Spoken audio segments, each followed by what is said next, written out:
Siemanko, dzisiaj troszkę odgrzejemy temat.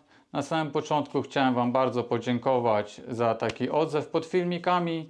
Kilka osób napisało do mnie, co w przypadku polerowania krawędzi w skórach typu Crazy Horse czy chromówek. Także pokażę Wam, czy da się coś z tego zrobić i jakie są efekty.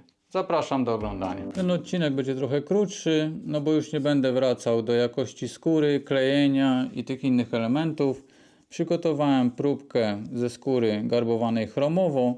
Skleiłem dwie warstwy, bardzo cienka warstwa kleju, tak żeby to wszystko mocno przylegało do siebie i nie było jakichś dodatkowych warstw pomiędzy skórami. Pokażę Wam jeszcze jeden specyfik, który można używać do polerowania krawędzi. Oraz na szybko machnąłem jakiś card holder z Crazy Horse'a. Przyciąłem krawędź na równo, wstępnie ją przeszlifowałem. Jeśli chodzi o skórę Crazy Horse, no to trzeba brać pod uwagę jej pewne mankamenty, ponieważ nie poleruje się najlepiej i wybierając ją na swoje projekty, trzeba przewidzieć, czy będziemy w stanie dociąć tą krawędź po klejeniu. Tak jak robiliśmy to na poprzednim filmiku. Wtedy ta krawędź wychodzi najlepiej, no i ta polerka jeszcze jest akceptowalna. I przechodzimy już do konkretów, czyli do polerowania. Do polerowania będziemy używać tokonole. Tutaj woda nam się nie za bardzo sprawdzi. Pilniczek.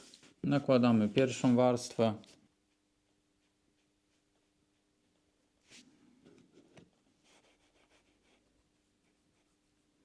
Ja już to wstępnie tym grubszym pilnikiem przeszlifowałem, żeby nie wydłużać.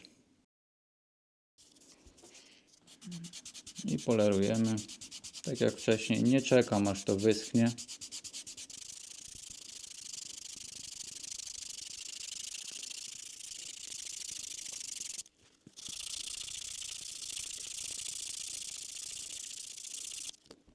Lekko ta powłoka znowu zaczyna się robić taka matowa. Nakładam kolejną warstwę.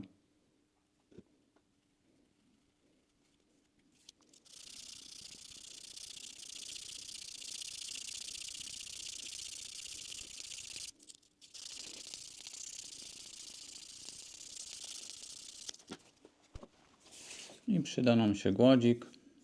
Najpierw tą prostą stroną.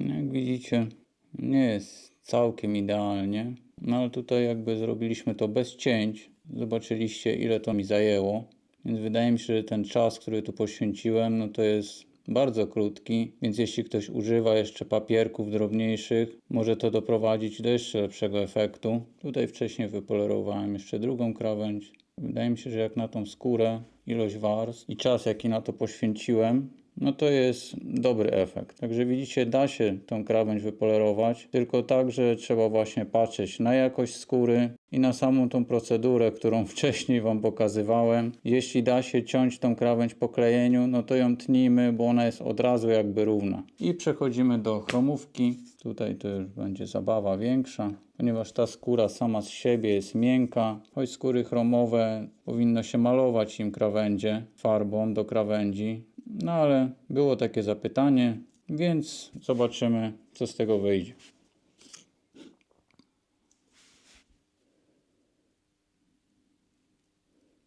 Ta krawędź także została docięta po klejeniu.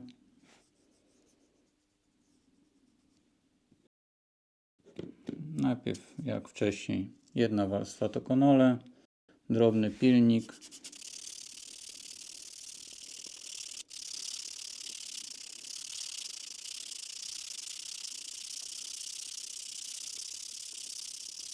Warstwa lekko znowu nam matowieje, więc nakładam kolejną.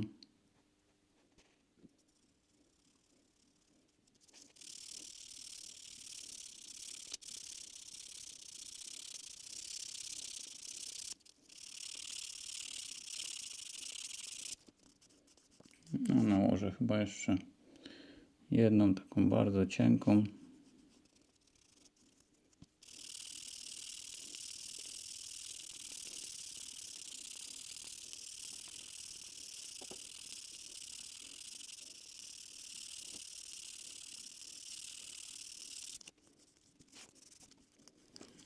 I spróbujemy to jeszcze przepolerować gładzikiem. Wezmę sobie tylko do czarnej skóry.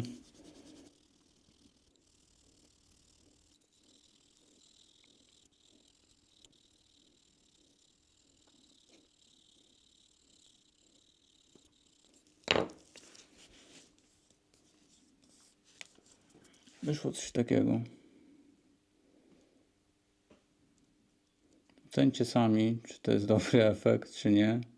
Coś się da z tą chromówką zrobić, no ale ja jednak bym malował te krawędzie, ponieważ wtedy ta krawędź będzie bardziej trwała. Tutaj może nam się ten efekt szybko rozejść, no ale jak widać, coś tam się da z tym zrobić. Dajcie znać w komentarzach, jak oceniacie ten efekt. Ostatni element już, to pokażę Wam jeszcze, co można ewentualnie użyć do wypolerowania krawędzi. Bardzo rzadko to stosuję, no ale jest taka możliwość, więc mogę Wam to pokazać. Kawałek skóry, jedna warstwa, sfazowane krawędzie. I teraz użyję primer, czyli to jest taki podkład do farby do malowania krawędzi. On zamyka pory też skóry, po to, żeby ta farba tam za bardzo nie wnikała. Czy to się sprawdza, czy nie, to będzie o tym kolejny filmik, ale użyjemy teraz tego do wypolerowania krawędzi. Namoczyłem tampon tym primerem. Trzeba tylko uważać przy nakładaniu, bo może nam wciekać na lico albo na mizdrę, więc trzeba bardzo uważnie. I to pozostawiamy do wyschnięcia. I zobaczymy zaraz, jaki będzie efekt. Ta próbka mi już przeschła. Tutaj może będzie widać. On już lekko taki połysk ma po tym primerze. Tutaj niestety mi trochę na lico wciekło, także mówię, musicie uważać przy nakładaniu tego, bo to jest bardzo płynne i można sobie niepotrzebnie nałożyć na lico tego primera gładzik i parę przeciągnięć, zobaczymy. Myślę, że nie najgorszy ten efekt jest. Więc jak widzieliście, no można uzyskać różne efekty z różnych skór. To, co końcowo wyjdzie, no to będzie głównie zależało też od jakości skóry. Będę cały czas to właśnie powtarzał, no bo to bardzo wpływa na ten końcowy efekt. No ale jak było widać, nawet z chromówki można coś ulizać. Porównanie trzech na koniec. W tym odcinku to by było już na tyle. Myślę, że udało mi się odpowiedzieć na zadane pytania. Dajcie mi znać w komentarzu, czy spodziewaliście się takich efektów, czy może myśleliście, że to będzie wyglądało gorzej lub lepiej. Jeśli się Wam podobało, zostawcie łapkę, subika i dziękuję Wam za oglądanie. Trzymajcie się.